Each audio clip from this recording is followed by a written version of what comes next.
Hey guys, this is Zlewikk and welcome back to our series of videos about dev diaries for EU5. After last week, very controversial topic of peace treaties, today we are going to talk about rebels. First of all, you remember in EU4 there were a lot of rebel types. EU5 seems to be having 5 of them. Nationalists that want independence for their country, pretenders that want to change a ruler, slaves that want to set free, that's something we didn't have in EU4, religious that wants to either release a specific country and the region or convert your country, and finally estates, that is coming from estates that are not so happy. This is a first major change compared to EU4. Rebel progress will not be changing every 10%. So in EU4, one of the easiest ways to do a world conquest is to decrease your cooperation costs so fast, you core provinces faster than the rebels can progress. So you take 5 bazillion of overextension, that's 5 bazillion of interest, but if you core these provinces in 6 months and rebels can only progress 10% a month, you're gonna core everything before these rebels pop up. That's gonna be different here. You see they are changing with less than 1% even.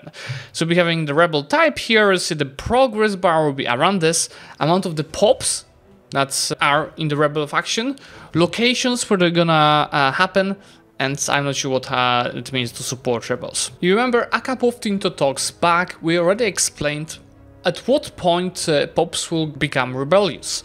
It in general depends on their satisfaction, which goes from 0% to 100%. You see in the screenshot here, we have an explanation what is impacting the current satisfaction of the specific group of the pops. There's a basic satisfaction, then depending on the loyalty of the state, it's going to be impacted up to 25% when the state's loyalty is 100%. The acceptance of the cultures, the tolerance of the religion, prices in the market of these pops, if they lack any crucial goods, like in this case wines and legumes, because they are part of Arabian market that does not sell these products. Friendly armies, just same as in EU4, gonna impact this.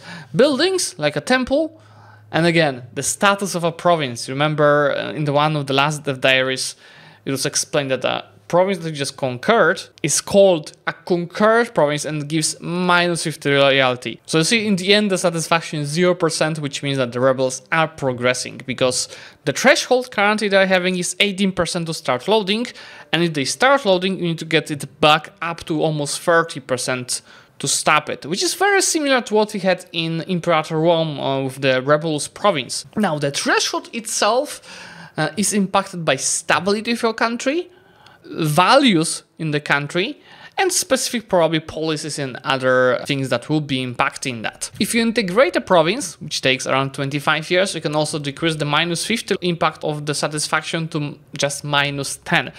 But again, that takes a lot of time, so you might not be able to integrate the province before the rebel. From Age of Absolutes, you're also gonna be able to have a capital action to pacify population, which is reducing the threshold by another 5 to 10%. Now, the progress, since it's in a very small percentages compared to EU4, usually the rebels will be progressing also slower.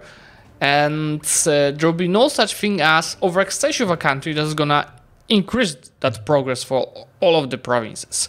So usually you see that rebels will load for around 23 years, which is just slower on the time to integrate a province. And you see there's different stuff that impacts how fast it progresses, so the values of the country again, your policies and laws, and the power of the province itself, because you see the less you control the specific provinces of these pops, the more money they are generating, the faster their progress. So ideally you want a high control of these provinces for them to not travel. There are 2 different scenarios that will happen now, and depending when the rebels reach 100 of progress. It's either a revolt or a civil war. In case of a revolt, your enemy is creating a country and declaring a war on you for independence, which works like a standard war, but re-annexing these countries will not cost you any AE, and there will be no peace cost to achieve that. Something that is completely new over here is that Let's say that you are Bohemia and you conquered Poles, right? The Polish Pops. If these Polish Pops rebel against you, they will be able to call in Poland into their revolt to bring back these territories to Poland. So this change is requiring you to think very closely on what you want to do. Are you sure you want to conquer some lands for a strong country because they're weak now? Because then later these rebels might call in that country when they are stronger. It also does show some space for exploits, because you might shorten truce with that country thanks to this kind of stuff. Or maybe you'll be able to conquer lands for this country again thanks for them joining the revolt. I think that's an interesting change, and I already know that a lot of people will complain about this because it's different to EU4. But I would give it a chance to see how it actually works in action. Civil wars work very similarly to Imperator Rome, and they are caused by pretenders, some of religious rebels and estate rebels. And in case of a civil war, in case of negotiating a peace deal, you actually have to just kill them until they do not hold any provinces. So they're gonna occupy a bunch of your provinces and you retake control of these provinces on locations to end the civil war. One difference to Imperator Rome though is that in Imperator, when you lost to civil war, I believe you lost game. In case of Project Ceasar, when you lose a civil war, you're gonna have an option, just like here, to either play as the side of the civil war that won, so your ex-enemies, or just lose the game and go to the end screen. This is fairly interesting because it also gives, I expect it to give a lot of tricks coming out of this, where you can change your government type, your religion, or any other stuff in relation to country through a civil war. I love it already. Okay, this is all for today. Next week we'll talk more about diplomacy. But first, before we end, let's go through the comment section. Can you fund rebels in another country? And you are saying, yes, you can. Just like in EU4, but in EU4 that feature was really neglected. How will pretenders work if there's no loyalty system for characters? Low legitimacy when the ruler dies, when the new ruler may be weak, or when the new ruler is foreign, or etc. I prefer the term separatist to nationalist. Nationalist seems a bit out of scope for the period. And Johann says a very simple reason for that change of the wording.